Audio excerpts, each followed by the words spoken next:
Prije ove donacije ljekari su se godinama snalazili koristeći abdomenalnu sondu kojom ultrazvučno nisu mogli jasno vidjeti sve strukture mozga novorođenčadi.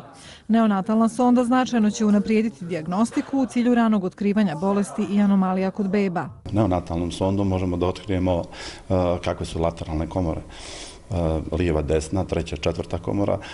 Indikacije za rad neonatalne sonde su vaskularne anomalije mozga, interkranijalna krvarenja, tumori mozga, ciste itd.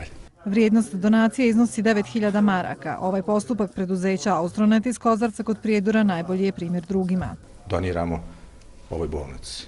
Znači, našoj bolnici u Prijedoru sondu koja će, nadam se, biti od velike potrebe, gdje će se moći na vrijeme neke bolesti otkriti na taj način te male bebe izliječiti. U Prijedorskoj bolnici ističu da je duga lista prioritetne opreme koju je teško obezbijediti redovnim prihodima. Mi imamo potrebe da zamijenimo određenu opremu kao što su defibrilatori koje moramo imati na svim mjestima gdje se može pojaviti problem srčanog aresta.